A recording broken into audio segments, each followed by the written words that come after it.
CRPC या legal terms में, lemon terms में तो ठीक है, curtailing someone's liberty, but when we do it in CRPC और लीगल टर्म्स में, arrest is also curtailing liberty of a person, but when you have lawful authority to do so, जब law आपको permit करता है किसी और की liberty cartel कर देना।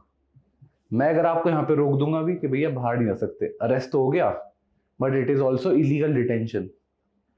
I am not authorised by law, law ने मेरे को ऑथराइज नहीं किया हुआ आपको अरेस्ट करने से। But if we talk about you committing a cognizable offence, right, and a police officer wants to curtail your liberty, he want to take you in his custody and put you in jail, तब क्या होगा? He has lawful backing, the law permits him to do so. क्यों? उसके ऊपर responsibilities हैं। Responsibility क्या है भैया? क्राइम को रोकना है, prevention of crime. If crime has happened then do what? Investigation करना।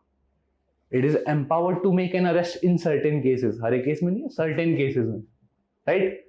That is how we define arrest. अब अगर आप पूरा CRPC का बेरेक्ट उठा के देखो या IPC या कोई और भी सब्सटैंटिव लॉ देख लो, have we defined the term arrest? It's nowhere defined. The definition is nowhere given, right? But if we look section 46, it pertains to how arrest is to be made.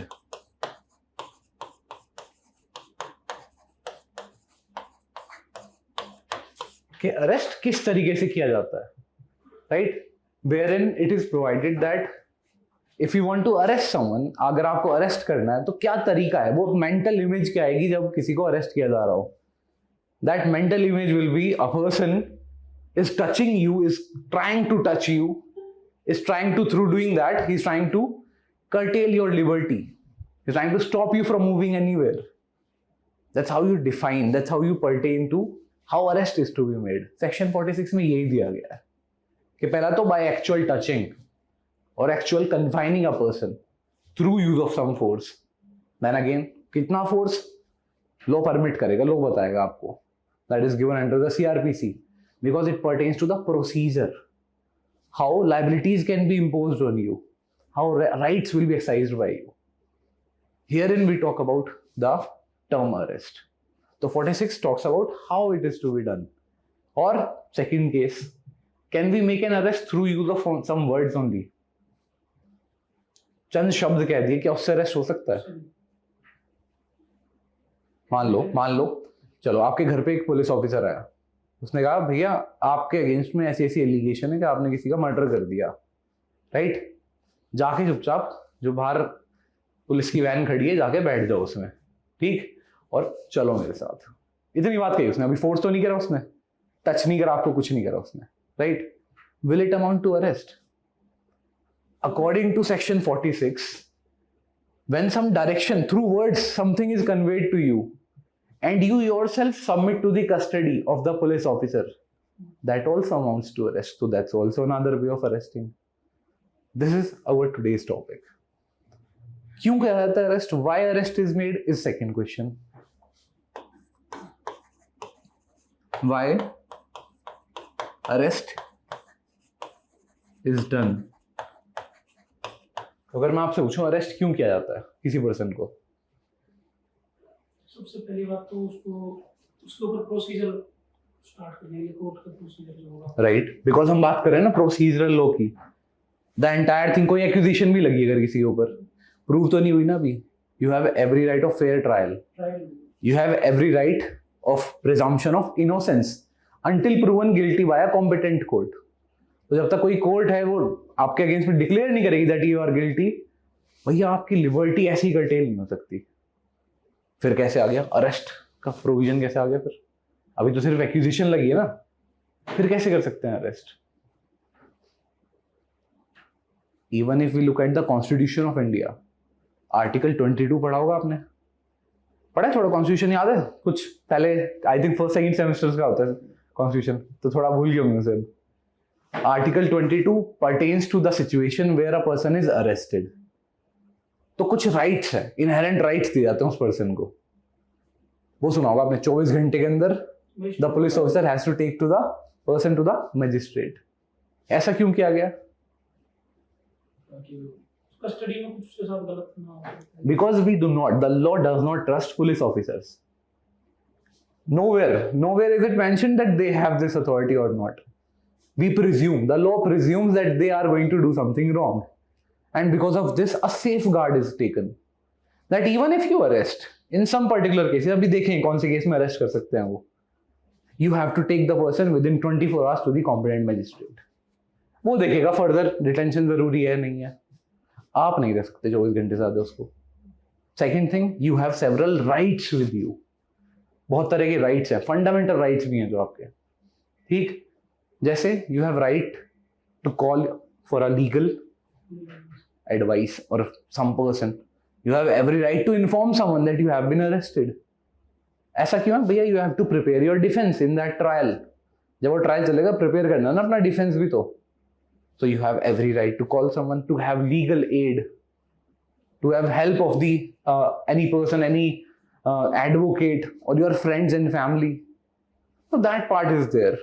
That is also dealt under the CRPC. इसके अलावा तीसरा question, who can make arrest? Third question is this, कौन कर सकता है arrest? तो पहली चीज तो हम देख ही रहे हैं, पुलिस कैन अरेस्ट, राइट. कौन से केसेस में कैन पुलिस अरेस्ट? नाम सुना आपने, कॉग्निजेबल, नॉन कॉग्निजेबल, क्या होते हैं दोनों ये?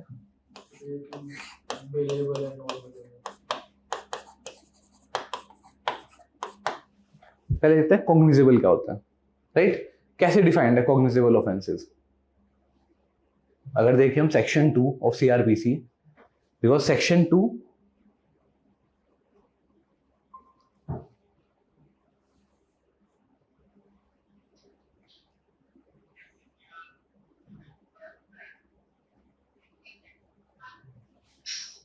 can you mute yourself?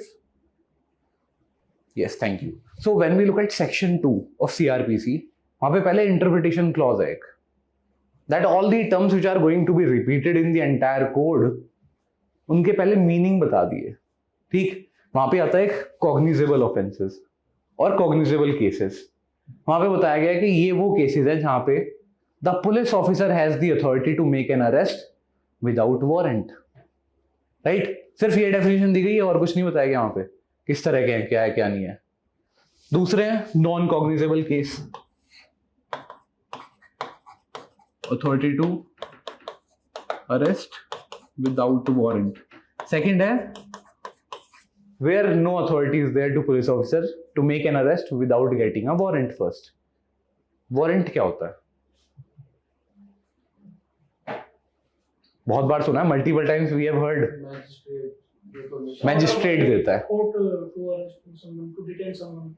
ठीक है, लेकिन warrant वर्ड का क्या मतलब हुआ?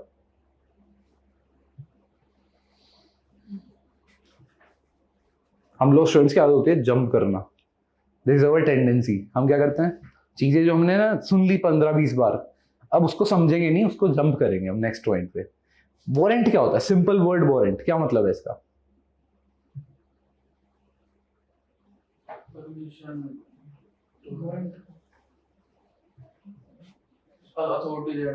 अथॉरिटी. यहां पे बात आती है अथॉरिटी देना. कैसे दोगे authority?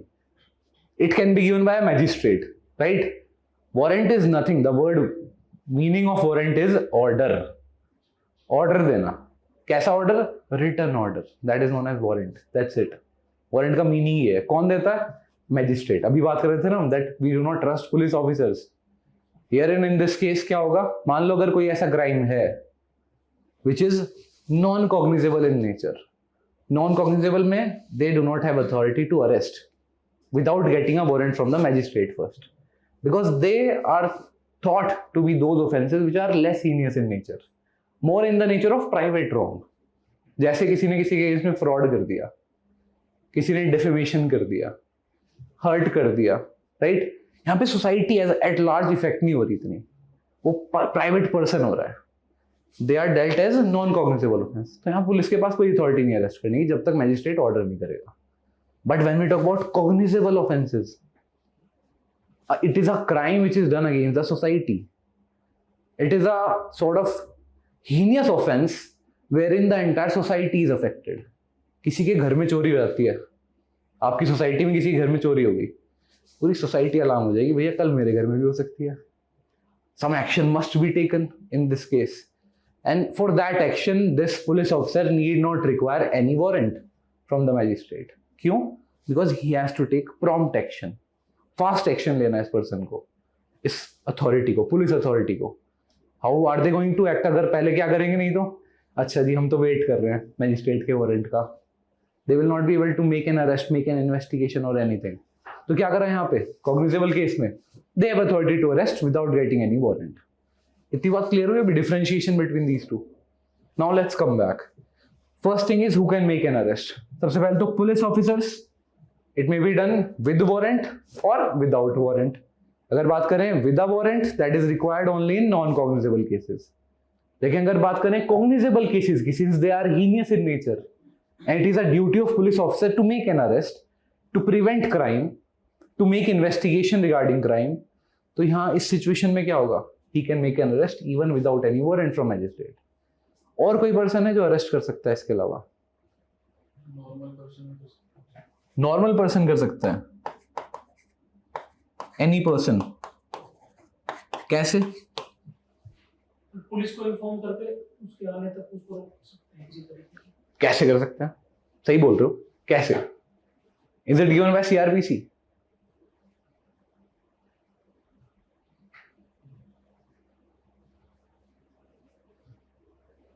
It is given under the CRPC.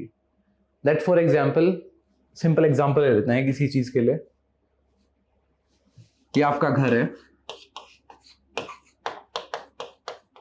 ए का घर है, ठीक.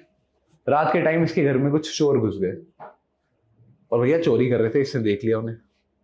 अब क्या करे? पहले पुलिस को कॉल करे. कैसे हो गया? एक चोर घुस गया मेरे घर, बचाओ मुझे, right? He is not going to do that. He has right to private defence. IPC में दिया था अभी.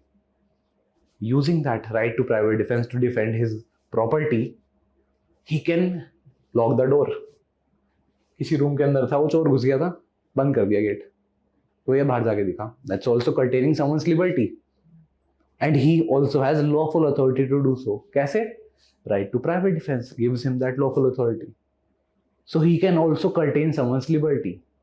He can also make an arrest, which is given under the CRPC itself. Section 44, 43 देखेंगे, उनमें है authority है पूरी. But here there is another obligation on any person if they are arresting. Police के ऊपर नहीं थी जो. क्या? Once they are done, जब उन्होंने कर लिया, as soon as possible and practicable, they have to take this person to the police officer, to the police station, or at least inform the police that herein I have curtailed someone's liberty and you can take that person with you. तो क्या situation है ये? This situation also pertains to arrest, which is done by a layman person. So he is authorized to make an arrest as well. ठीक है, दो situation हो गई. और कोई कर सकता है अरेस्ट इसके अलावा?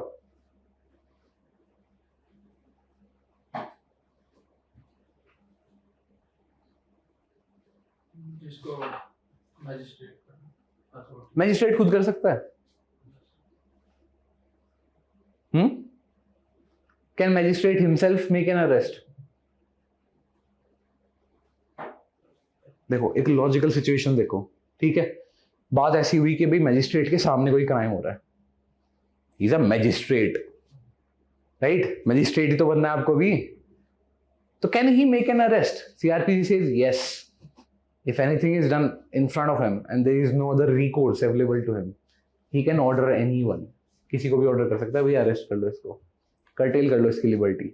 Or he can arrest himself as well, right? That is also empowered. He is also empowered to do that.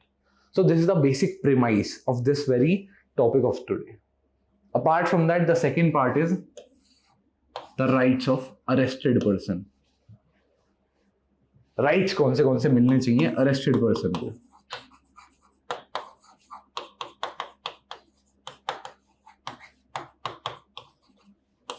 तो पहली चीज तो हमने एक देखी कि जो पूरा का पूरा सीआरपीसी था 1973 में दोबारा से बनाया गया था. इससे पहले भी सीआरपीसी थे, 3 बार चेंज हो चुके हैं. After coming of the Constitution of India, the CRPC was replaced again.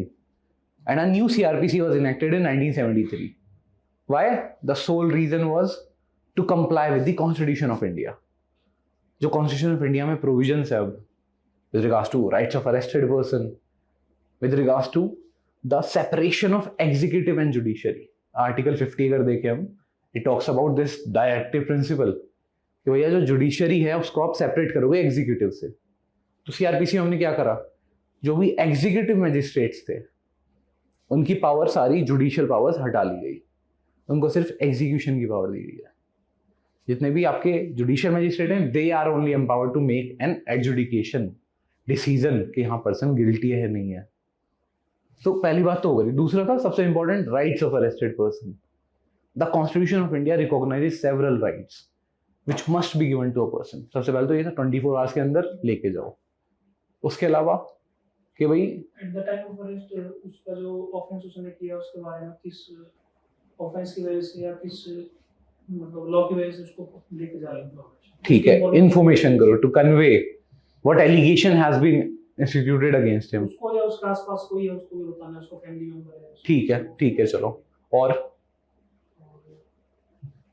जो कोई हार्म ना हो. कैसे हार्म इंश्योर करेंगे कि हार्म ना हो कोई भी.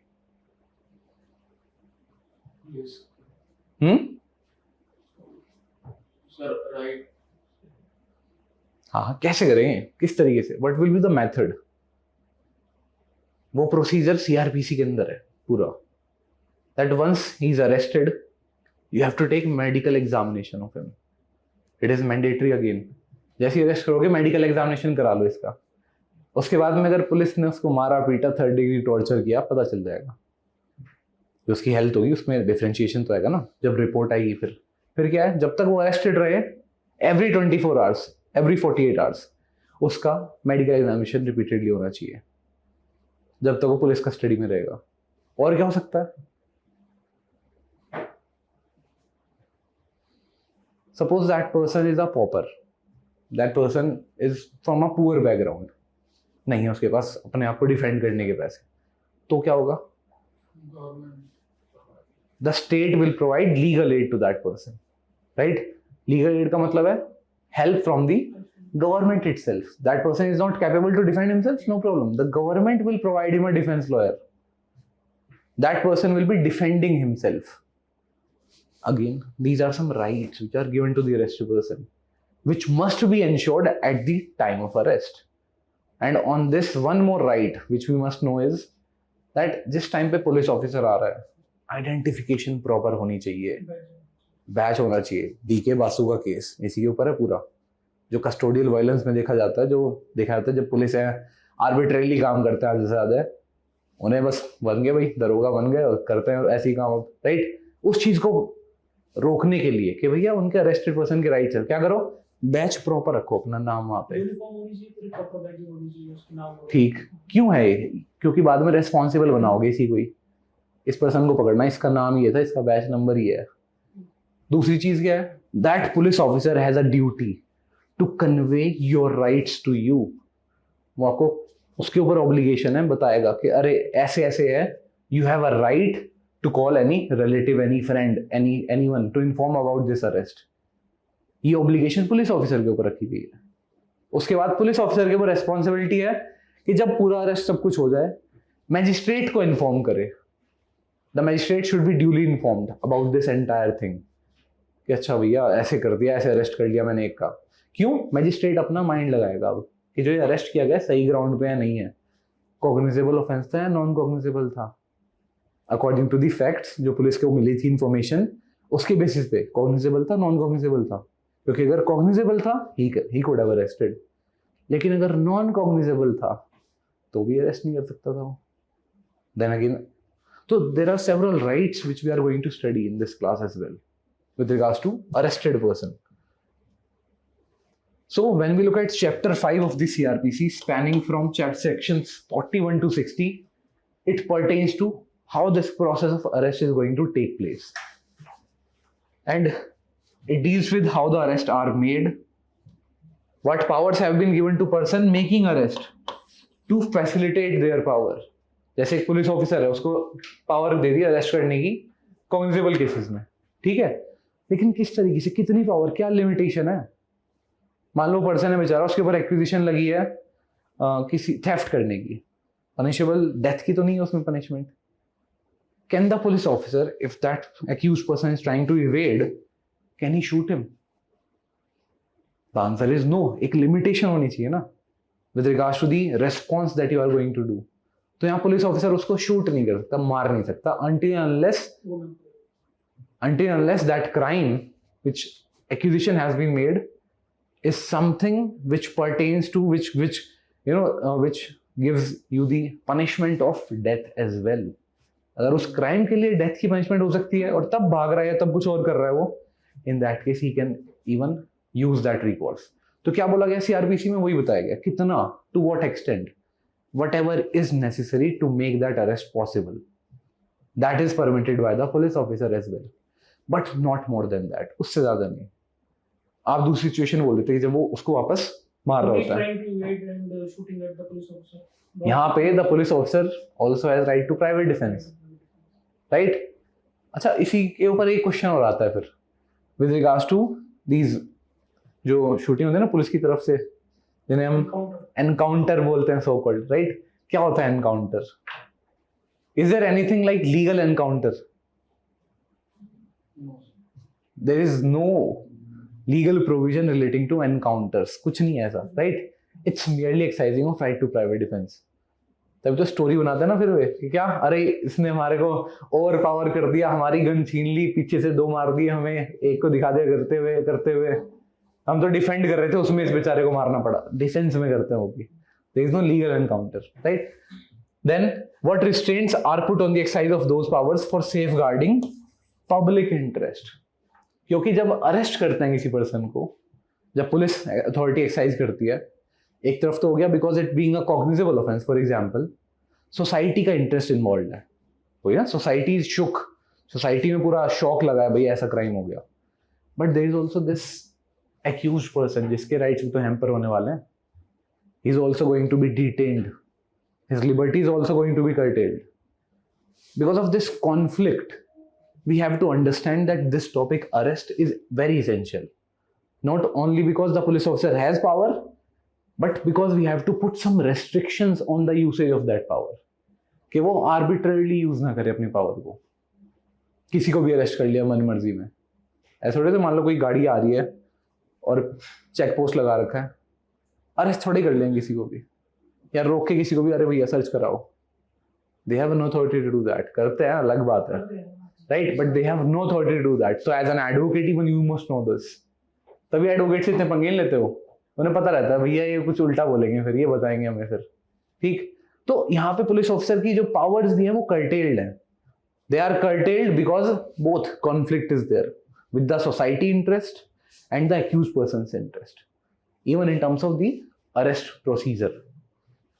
Then what rights are given to the arrested person to facilitate and help his defense, उसके defense prepare करने में। जैसे वही legal aid मिलेगी उसे, अगर खुद नहीं कर सकता तो state provide करेगी, state की responsibility है, prosecution भी तो state ही कर रहा है। तो अगर rights hamper हो रहे हैं तो rights भी तो state ही provide करेगा। This is given under CRPC as well as the Constitution of India। Constitution of India में mandate है to provide legal aid to a person, that is a DPSP। On that basis, the CRPC has been this provision has been inserted in CRPC। Then what are the legal consequences of non-compliance of rules relating to above matters?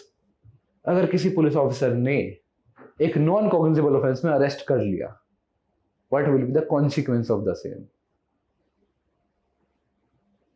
अगर मैं आपसे पूछूं ये बात, तो भी क्या consequence हो सकता है? नॉन कॉग्निजेबल ऑफेंस था, अरेस्ट कर लिया, और देखो सिर्फ पुलिस ऑफिसर के पर्सपेक्टिव से मत देखो, उस अरेस्टेड पर्सन के पर्सपेक्टिव से देखो।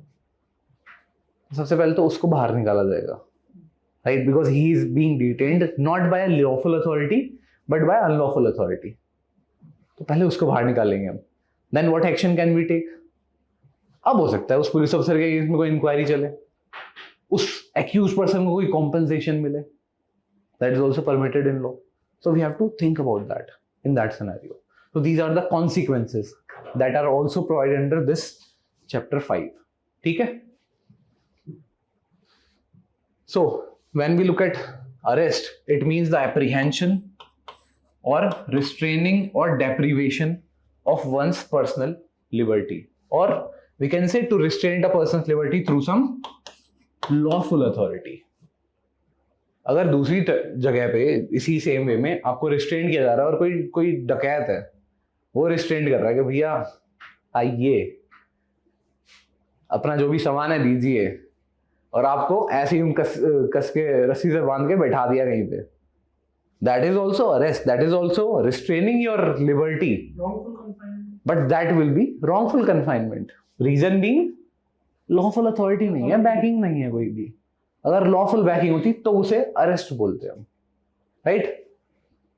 So consist in the seizure of or touching of a person's body with a view to his restraint. ये आती है ना mental picture जब हम देखते हैं arrest, mind में एकदम आता है arrest, अरे ऐसे हो रहा है कुछ, right? This is the image that we perceive once we talk about this very provision.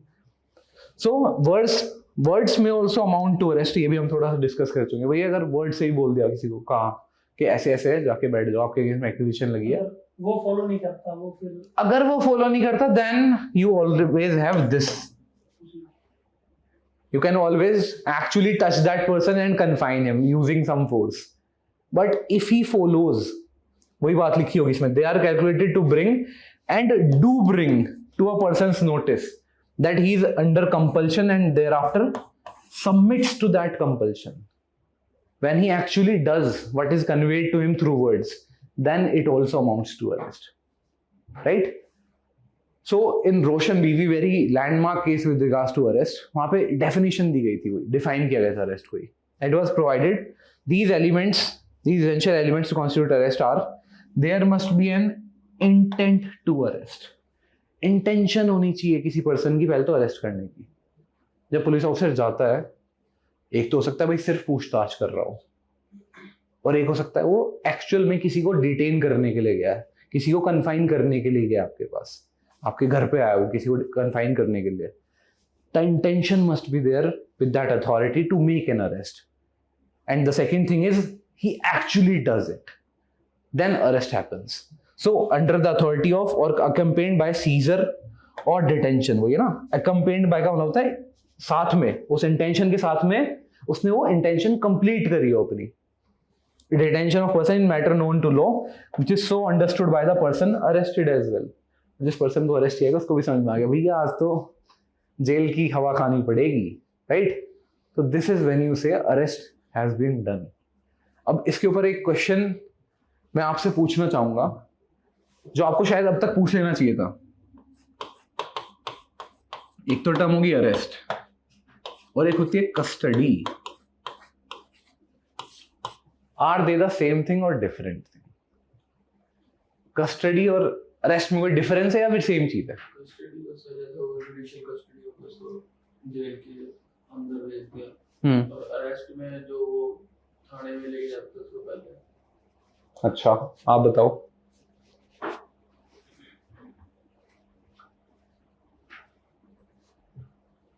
Arrest तो सिर्फ इसलिए होता है कि जो मजिस्ट्रेट के समझ ला सके, प्रोसीजर शुरू कर सके, लेकिन उसकी इंक्वायरी वगैरह जो प्रोसीजर जो जैसे ट्रायल चलेगा तो ट्रायल के अंदर कस्टडी के लिए ऑर्डर करता है.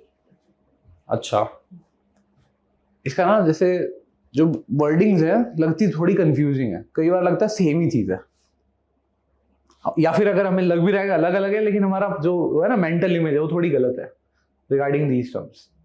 सो सपोज एक एग्जांपल लेता हूं, आपको थोड़ा आई थिंक समझ में आ जाएगा सीधा ही. ए was called into police station. ठीक, पुलिस ऑफिसर ने उसे पुलिस स्टेशन में बुलाया टू गिव हिज स्टेटमेंट्स.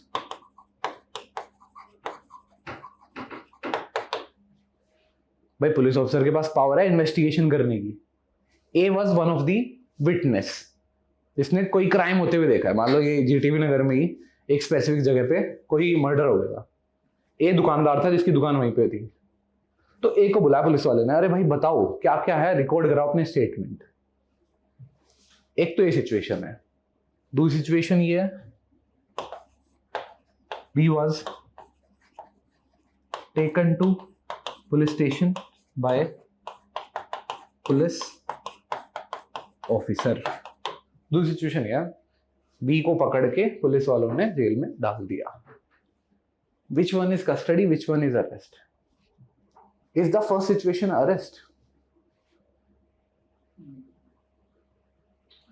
जहां पे एक विटनेस को पुलिस ने अपने पास बुलाया कि भैया बताओ, कुछ एक्सप्लेन करो, क्या क्या फैक्ट्स, क्या क्या बात हुई थी उस दिन. आपने क्योंकि देखा, you have witnessed it, so give your statement. एक तो गई वो बात. दूसरे में पकड़ के जेल में डाल दिया. कौन सा अरेस्ट है, कौन सी कस्टडी है? बी वाला तो अरेस्ट है. चलो, this is arrest and this, जिसमें अरेस्ट की इंटेंशन तो है नहीं, तो अरेस्ट कैसे होगा? There is no intention to arrest. बिल्कुल मेजर डिफरेंस जो है, there must be intention not to arrest, to confine the person. Here that confinement is not there. However, this person A, जिसको बुलाया गया था, he is under the control of the police officer. Control में था ना, physically under the control now. क्या कहा गया, भैया यहाँ पे आओ. पुलिस स्टेशन गया बेचारा भाग के. उसने कहा बैठो यहाँ पे, अब आपका चांस आएगा तब आके स्टेटमेंट देनी है, हिलना मत इतनी देर में. क्या हुआ, फिजिकल कंट्रोल में ना उसके. Where there is this control, we can say custody is there.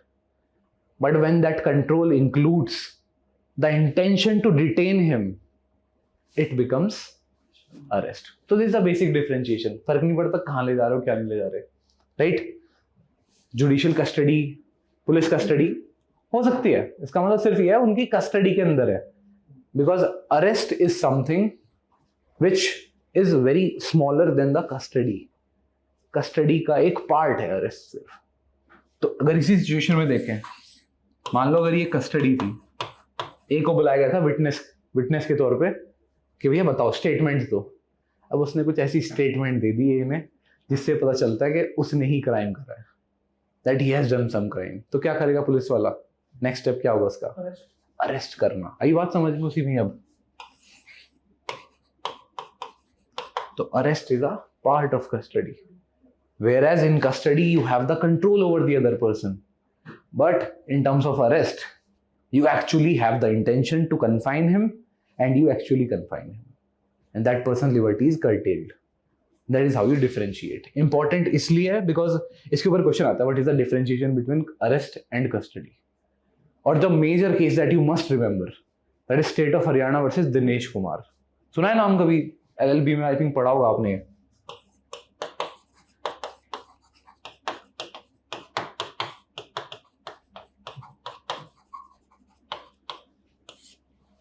पढ़ा है नाम?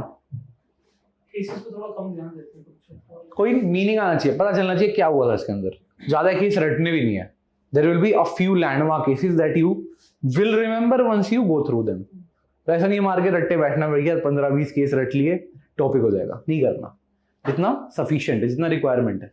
ये लैंडमार्क केस है इसलिए थोड़ा जरूरी है पढ़ना. ठीक, हुआ क्या था, this person Dinesh Kumar, he was applying for constable and driver post in Haryana police.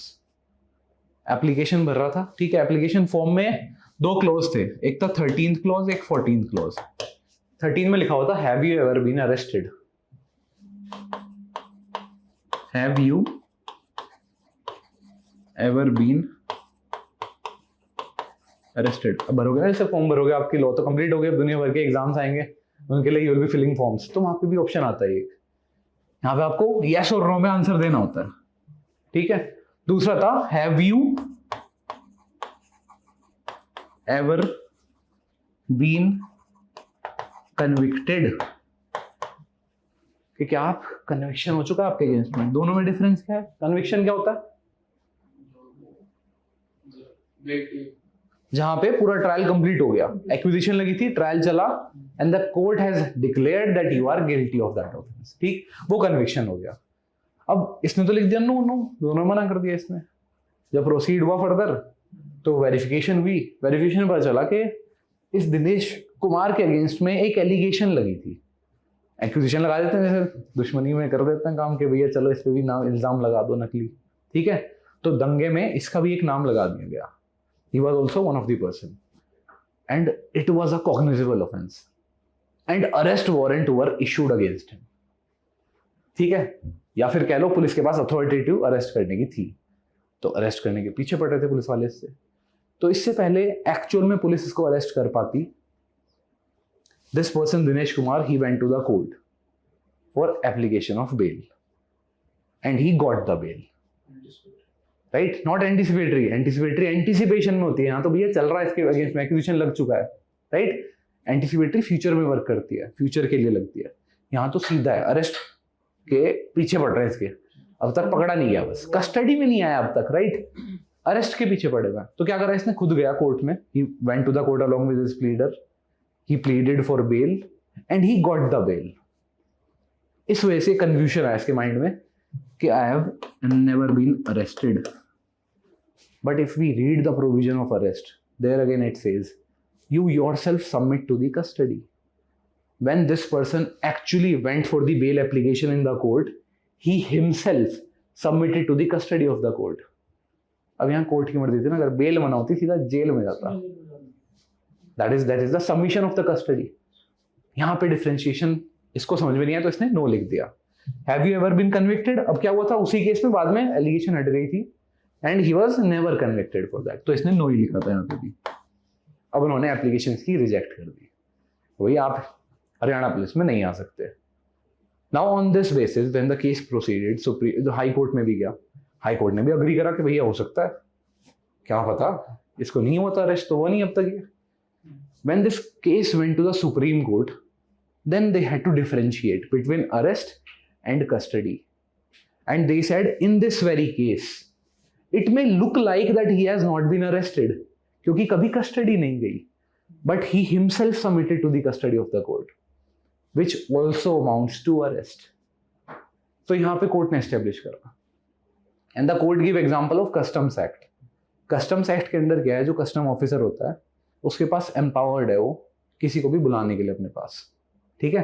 किसी भी तरह की मान लो कस्टम्स में ड्यूटी में कोई एलिगेशन है, कुछ है, वो किसी को भी अपने पास बुला सकता है to give statements, which is only custody, where he takes control over the person, but that is also only a custody, not arrest. तो वहां पे differentiate करते हुए they said this. The same thing we can say, for example, कोई brothel है, ठीक है, उसमें कुछ न्यूज मिली पुलिस ऑफिसर्स को कि भाई कुछ माइनर गर्ल्स हैं and they are restricted there, उनकी लिबर्टी कर्टेल की गई है। वहां पे पुलिस वहां पे पहुंची, एक्शन लिया उन्होंने और उनको बचा लिया किस तरह से, right? Now they are in custody of the police. We will not say that they are arrested. They are merely in the custody of the police officer. So I hope with this you are now able to understand this difference. Very important difference, right? Because arrest can be made through actually confining you, through actually touching you, or also by your own submission when you yourself submit. And in that case, वहाँ पे भी तो curtailment तो हो ही जाएगी ना, यहाँ पे self curtailment हो जाएगी लिबर्टी की, जैसे कि इस केस में हुई थी दिनेश कुमार के साथ। तो ऑल्दो इस केस में सुप्रीम कोर्ट ने फिर कहा कि इस स्पेसिफिक दिनेश कुमार के लिए, कि क्योंकि एक लेमन पर्सन को समझ में नहीं आ सकता था कि भाई अरेस्ट हुआ या नहीं हुआ, कभी जेल में तो गया नहीं, कभी पुलिस थाने में नहीं गया, तो उसको बेनिफिट दे दिया गया कि चलो ठीक है इसको इंस्टेट कर दो, लेकिन ये क्लियर कर दिया that he has actually been arrested in this case. तो इसको तो बेनिफिट मिल गया, आगे से किसी को नहीं मिलेगा, वो चीज क्लियर कर दी कि भैया you should know that you have been arrested, right?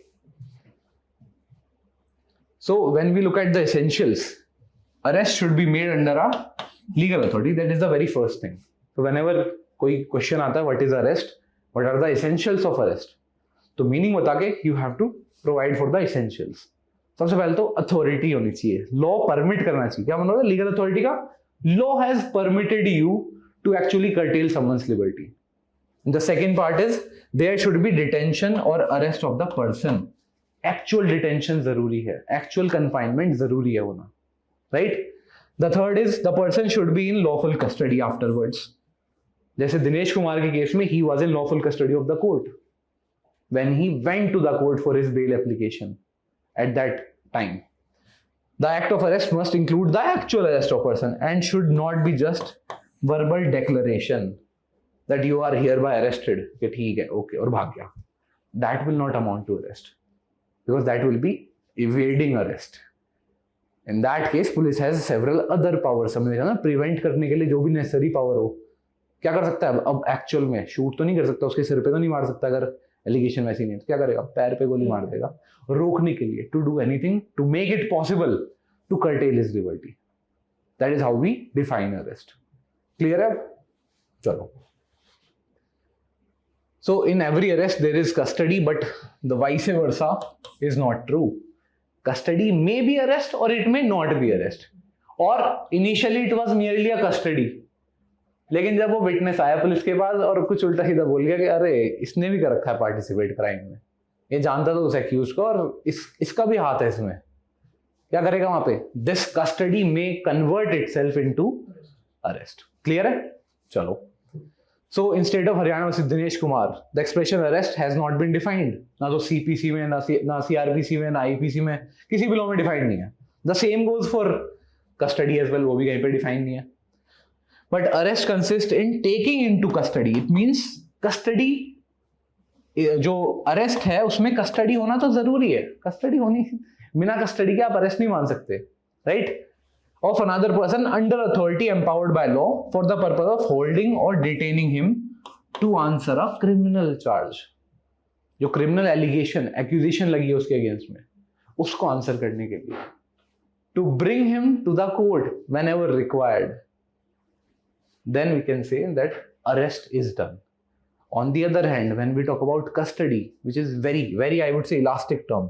Yeah, elastic semantics. It means the law has taken only the control of the person. Control तो यहाँ पे भी ले लिया ना, अगर पुलिस ऑफिसर ने आपको बुलाया था और बैठो भैया, या आप भी बैठो, मेरे को बाहर नहीं जाना, राइट? कंट्रोल तो हो सकता है ना मेरा. अरेस्ट करूं ना करूं वो सेकेंड पार्ट होगा फिर. If I have the intention to actually detain you and if you actually understood this concept कि yes I have been detained now, this becomes arrest. This is the basic differentiation. So a person can be stated to be custody when he surrenders before the authority and submits to its directions. जो भी कहोगे वो करेंगे उसके बाद में. And summons in respect of inquiry may amount to custody but will not be arrest.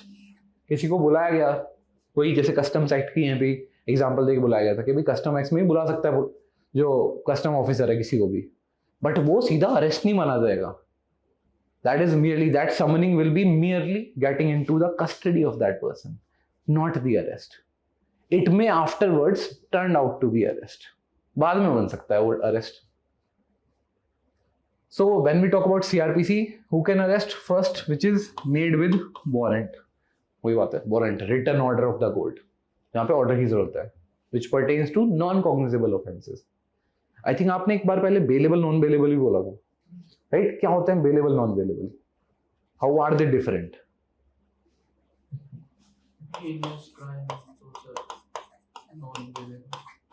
हाँ जी,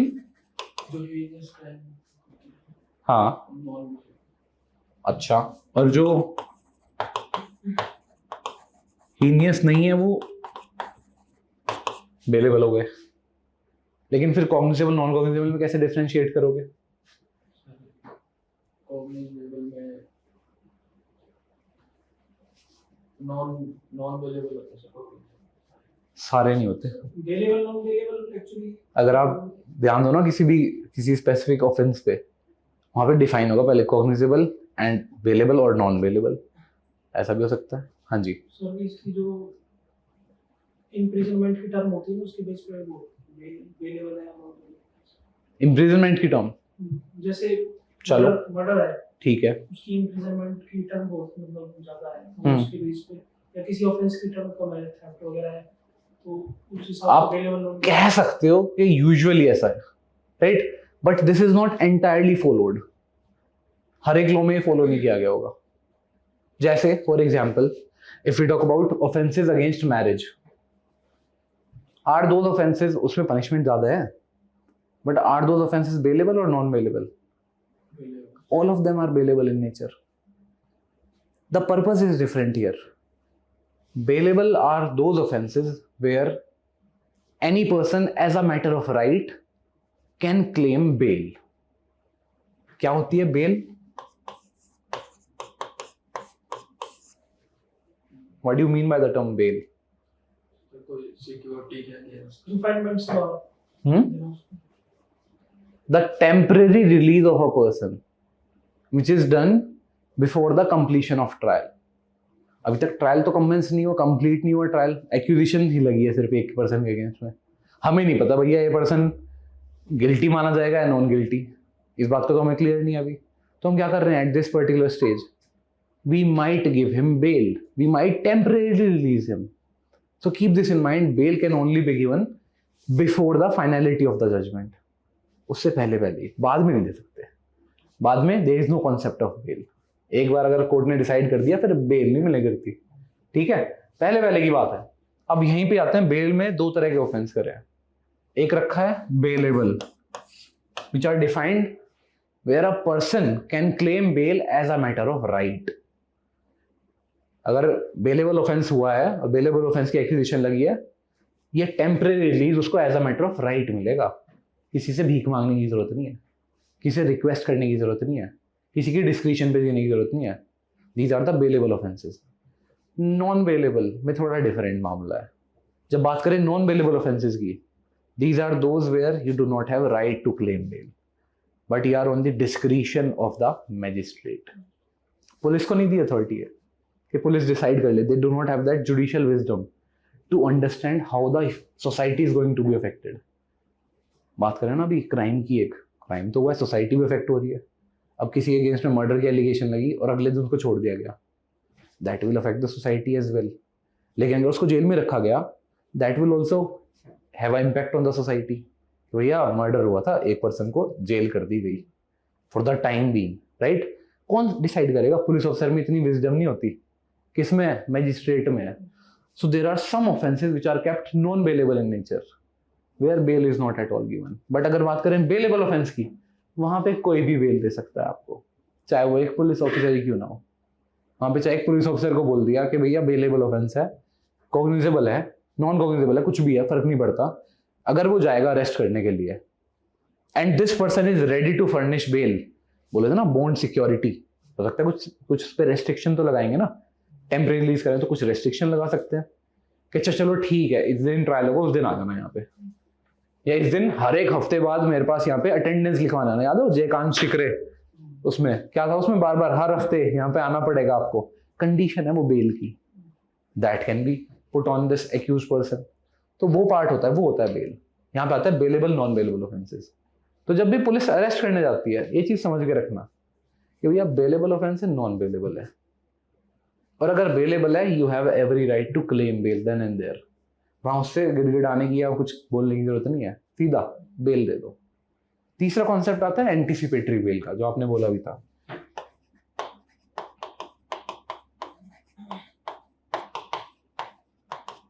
वो क्या होता है anticipatory bail? Where in anticipation that in future you might get arrested for non bailable offence. Anticipatory bail bailable offence के लिए नहीं मिलती, non bailable के लिए मिलती है. क्यों? अगर बेलेबल के लिए होगी तो जिस टाइम पे आएगा अरेस्ट करने तब ले लो बेल, कोई रीजन ही नहीं बैठा. जब आपको लग रहा है आपके अगेंस्ट में ऐसी एलिगेशन लग सकती है which pertains to non-bailable offense, then you might go to whom?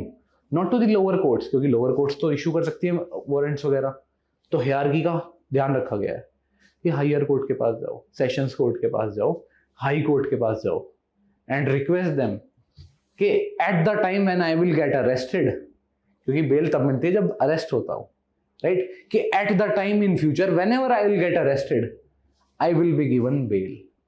That is what anticipatory bail means. That you have an anticipation that in future you might get arrested. Future में आपका arrest हो सकता है. And for that you have requested already. पहले से request करी, तैयार करके बैठ गए कि जब भी वो अरेस्ट किया जाएगा मुझे बेल दे दी जाएगी. That is anticipatory bail. It's also discretion of the court. यहाँ पे भी कोर्ट देखेगी कि किस तरह की बात आप बता रहे हो.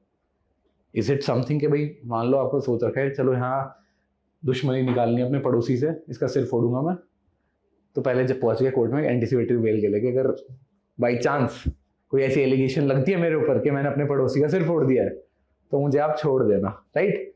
This is not how it works because it is a discretionary power. Where you have something to provide, के कोई बेसिस होना चाहिए आपके एलिगेशन का।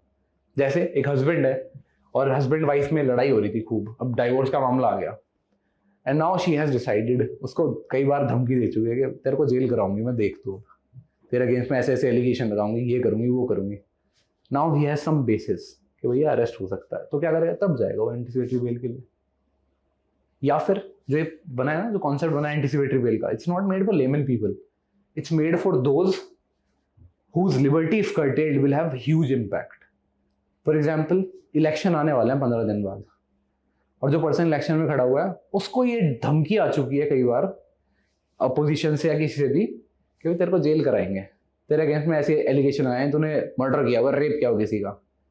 To protect him from that the process of arrest, from that humiliation of arrest, the process of anticipatory bail has been made, right. तो ये समझ में आ गया एंटीसिपेटरी बेल का क्या कॉन्सेप्ट है। तो थोड़ा डिफरेंट। तो बात करते हैं कौन कौन अरेस्ट कर सकता है किस किस सिचुएशन में। एक हो गया आपका when arrest can be made with warrant of the magistrate, and second is even without warrant in accordance with some legal provision permitting such an arrest. There is section 41 which specifically pertains to when arrest can be made without warrant. यहाँ पे एक method दिया गया, हमने वो तो बोल दिया था कॉग्निजेबल ऑफेंस है तो पुलिस अरेस्ट कर लेगा, राइट। कितनी लिमिट है उसके ऊपर, क्या ऑब्लिगेशंस हैं जो उसको देखनी पड़ेंगी पहले अरेस्ट करने से। These are provided under section 41, जो बेसिस है, जब थोड़ा सेक्शन पढ़ेंगे तो आपको क्लियर हो जाएगा वो भी। So arrest can be made by the police or even by other persons. For example, by a private person under section 43, with some restrictions of course, or even by the magistrate himself under section 44. So proceeding with section 41, इसको ही complete करते हैं थोड़ा सा, otherwise ज्यादा हो जाएगा बहुत, right. Section 41 talks about when police may arrest without warrant. तो हम कौन से केस की बात कर रहे हैं, कॉग्निजेबल केस की, ये बात क्लियर है।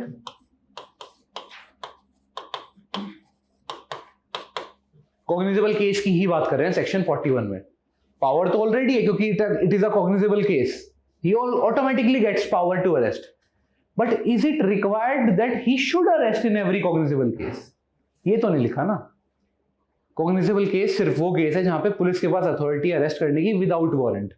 It does not mean that police should arrest in every cognizable case. इसका ये मतलब नहीं कि हर एक कॉग्निजेबल केस में पुलिस को अरेस्ट करना ही करना है।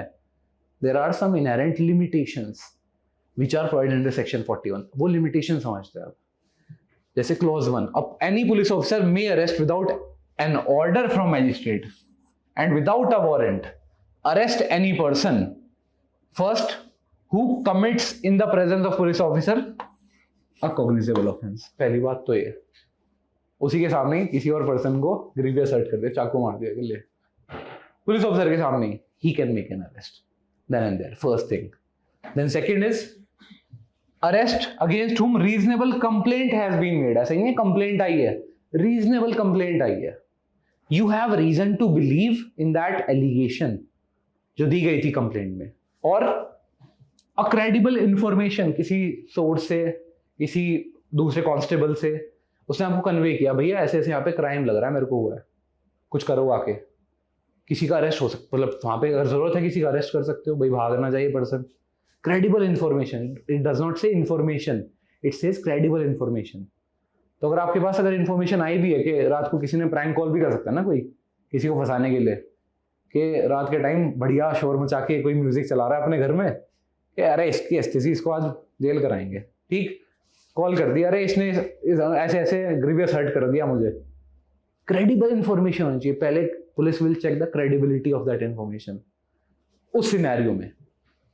हैव रिसीव्ड और रीजनेबल सस्पिशन एग्जिस्ट, या पुलिस को कोई सस्पिशन है after going to the investigation कर रहा था वो, तब उसको कोई सस्पिशन लगा किसी पर्सन पे कि इस पर्सन के पास मोटिव है, इस पर्सन के को सबसे ज्यादा फायदा हुआ इसकी डेथ से या इसकी चोट लगने से, तो हो सकता है यही इसी ने कर रखा वही क्राइम, ठीक। सस्पिशन एग्जिस्ट है that he has committed a cognizable offence punishable with imprisonment for a term which may be less than 7 years और extend to 7 years।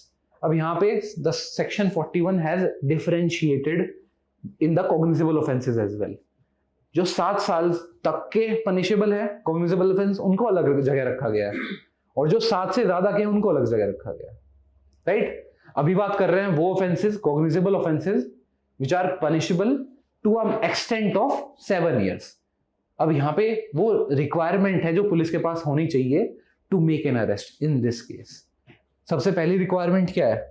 The police officer has reason to believe on the base of such complaint और suspicion that the person has committed this said offense। उसको reason to believe होना चाहिए। कैसे होगा reason to believe? भाई जो allegation आई थी, information आई थी, उसको उसने थोड़ा सा वेरीफाई करने की कोशिश करी। रात को कॉल आई थी एक कि ऐसे ऐसे जीटीबी नगर में इस एरिया में मर्डर हो गया। वो वहां पे पहुंचा, उसे देखा अरे भाई भीड़ भी है यहाँ पे, अरे एक्चुअल में बॉडी पड़ी हुई है किसी की, हो सकता है मर्डर ही हो, ठीक है। उसके बेसिस पे उसने इन्वेस्टिगेशन करी और तब जाके उसको सस्पिशन हुआ किसी के ऊपर कि ये पर्सन अपने दोस्त के साथ में था रात को, ठीक है, दोनों ने पूरी चढ़ा रखी थी, इसका मर्डर हो गया, दूसरे वाले को कुछ ना कुछ जरूर पता होगा, suspicion, right. This is the first situation. पहली चीज ये तो होनी ही होनी चाहिए। In addition to this, plus इसके साथ में there are 5 other reasons which must be there for the police officer to make an arrest। क्या है वो? The police officer is satisfied that arrest is necessary। This means उसको ये satisfaction भी होनी चाहिए, arrest जरूरी है, arrest करना जरूरी है। क्यों? सबसे पहला रीजन तो क्या होगा? सबसे पहला रीजन क्या होना चाहिए? कहीं ये भाग ना जाए। बिल्कुल सही, right. Because the person might go away and he will not be present during the trial। Trial पे मिलेगा ही नहीं फिर हमें, भैया किसके अगेंस्ट में ट्रायल चलाएंगे। और क्या हो सकता है? दोबारा कुछ और ऐसा he might commit crime again, right। उसके बाद फिर विटनेस के साथ कुछ ना कर दे या कोई ऐसा कुछ प्रूफ हो उसको खराब ना करे। ठीक है, टेम्पर विद एविडेंस, एक तो ये हो सकता है, और दूसरा हो सकता है कि he might threaten, he might give false promise और put force on the witness, ताकि विटनेस अपना ब्राइब कर सकता है, कोई तो कुछ भी तरीका हो, ताकि जो विटनेस है वो कोर्ट में आके गवाही ना दे, right. So another reason is threat etcetera to the witness. और क्या हो सकता है इसके अलावा? और भी कुछ? 5 रीजन है गिवन है उसमें, सेक्शन 41 क्लॉज 1B के सेकंड में, ये 5 रीजन है जो होने चाहिए। हो सकता है कि खुद को भी कुछ नुकसान ना पहुंचा ले, जैसे किसी का मर्डर करके चला गया खुद भी। ये रीजन है नहीं इसमें, वैसे पूछ रहा हूं, इसमें नहीं है, लेकिन इस ग्राउंड पे हो सकता है on this very point, because that is also a sort of crimes. किसी को सुसाइड करना, that's also a crime to prevent a future crime, basically हो सकता है। Really brilliant point. और क्या इसमें गिवन लास्ट पॉइंट? ताकि कोर्ट के सामने प्रेजेंट हो एट द टाइम। जो ऑब्जेक्टिव है, जो सबसे बड़ा ऑब्जेक्टिव है ये पूरे के पूरे अरेस्ट करने का, क्या है? To make sure that he is present at the trial at the correct time, that he is present at the correct place at the correct time in front of the court whenever required। So these 5 reasons are given, and once this police officer, ठीक है, once this police officer is make sure कि इनमें से कोई सा एक तो है एटलीस्ट, राइट, या तो फ्यूचर में क्राइम कर सकता है वो, और प्रॉपर इन्वेस्टिगेशन में इसकी जरूरत है। बिना इसके स्टेटमेंट करेक्ट लिए हमें पता ही चल सकता, इन्वेस्टिगेशन नहीं चल सकती आगे, तो क्या करेगा? मैजिस्ट्रेट से रिक्वेस्ट करेगा, ये 4 दिन की कस्टडी दिलवा दो, 5 दिन की कस्टडी दिलवा दो मुझे, राइट, दैट्स ऑल्सो। या फिर अभी सिर्फ एलिगेशन लगी थी और बस पहुंच गया सीधा, अरे अरेस्ट कर लो इसको, पता करेंगे क्राइम में हुआ क्या है क्या नहीं हुआ, he will convey everything, right. Then to prevent such person from crossing the evidence of the offence to disappear, या फिर टेम्पर करने के लिए पुलिस को लग रहा है अगर इस पर्सन का अरेस्ट नहीं किया हमने तो ये एविडेंस को टेम्पर करेगा, ये डिस्ट्रॉय करना चाहेगा एविडेंस को। या फिर हो गया क्या? To prevent such person from making inducement, threat और promise to the witness. Inducement क्या होता है? ये सेम चीजें हम पढ़ेंगे section 24-25 of Indian Evidence Act, right? What is inducement?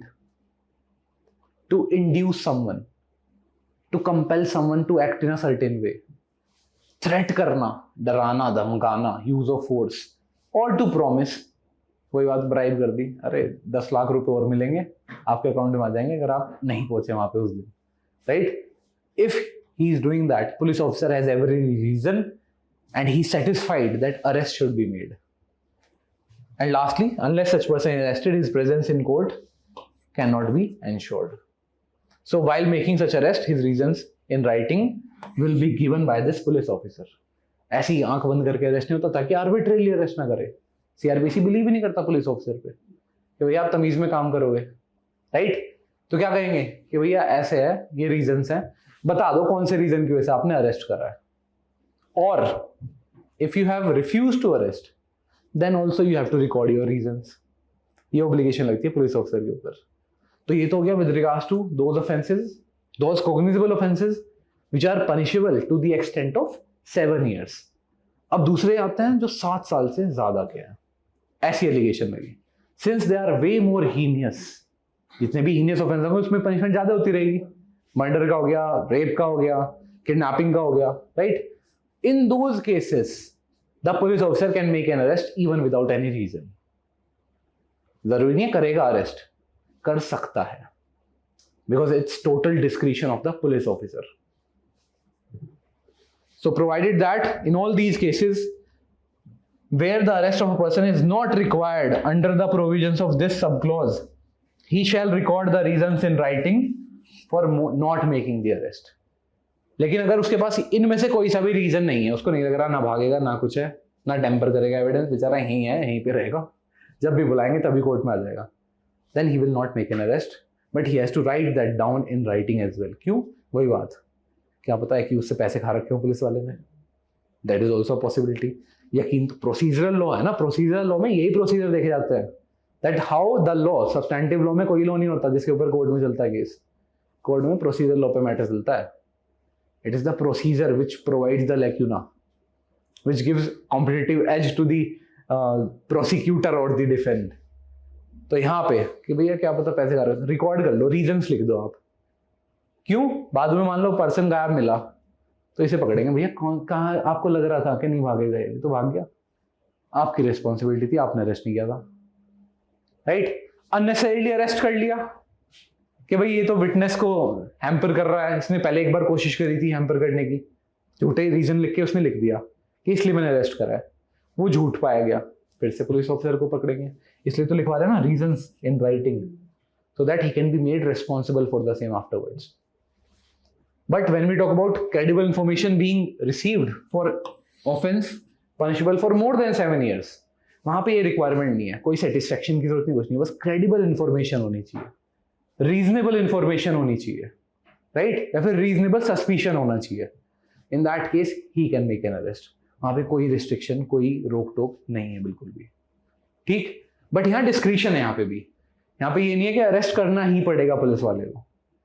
और उसको लग रहा है कि भैया चलो रिसीव तो ठीक हुई इन्फॉर्मेशन, लेकिन because of some reason arrest is not required, he may not arrest, because total discretion है पुलिस वाले की. Who has been proclaimed as an offender. दो सिचुएशन तो आई होप क्लियर हो गई. अब now coming to the third part, proclaimed offender. कौन होता है प्रोक्लेम्ड ऑफेंडर? भगोड़ा, राइट? जिसको डिक्लेयर किया गया हो, भैया ये तो ऐसे ऐसे है, right?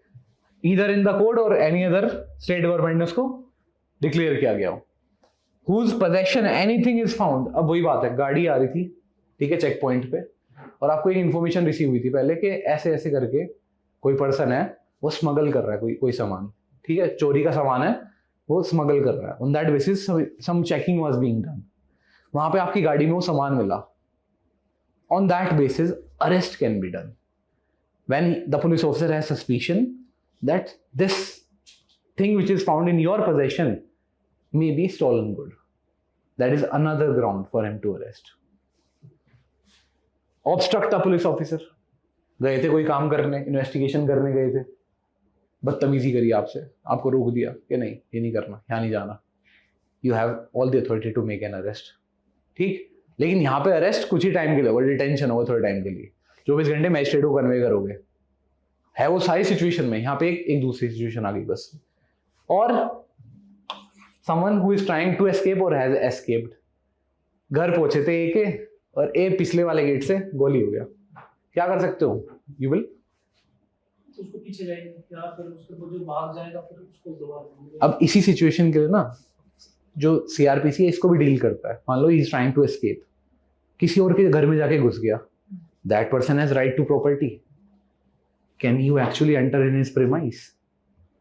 That is also dealt by CrPC. बहुत बहुत प्रैक्टिकल है सीआरपीसी। क्या है उसमें, उस सिचुएशन में एक ऑब्लिगेशन तो दी गई है उस सामने वाले प्रॉपर्टी वाले पर्सन पे कि भैया अगर पुलिस ऑफिसर और any other officer who is authorised by law to do something, to make search और anything, he comes to your place and he requests that he should be granted the access, you have obligation to accept the same, आपको करना पड़ेगा। और अगर नहीं करते, in that case police officer is authorized to break any window, to enter forcefully, वहां पे भी ऑथराइजेशन है। तो पूरा डील करता है अगर सीआरपीसी। वहां नहीं मिलता है तो फिर कहीं और ढूंढेगा, कोई बात नहीं। कहीं और नहीं, उससे लॉस हुआ। एक घर से दूसरे घर में चला गया, ठीक है, ठीक है, पुलिस वाले आए, उनके वहां पहुंचने से पहले या उनको पता नहीं है, उनको लग रहा है उसी घर में, ठीक है, वहां से निकल के भाग जाए, ठीक है, फिर भी उनके साथ तो वैसे जबरदस्ती करके घुसे और वो जो जिनका वो है घर, हाँ, तो उनका कोई इसके नुकसान। ऊपर कुछ कर सकते हैं एक्शन। इन दैट केस अगर ये पर्सन प्रूव कर पाए कि भैया जो पुलिस वाले थे आर्बिट्रेरली एक्ट कर रहे थे बिना किसी रीजन के, कोई दुश्मनी निकाल रहे हैं हमारे से, वहां कर सकते हो एक्ट, कॉम्पनसेशन भी मिल जाएगा स्टेट की तरफ से, राइट।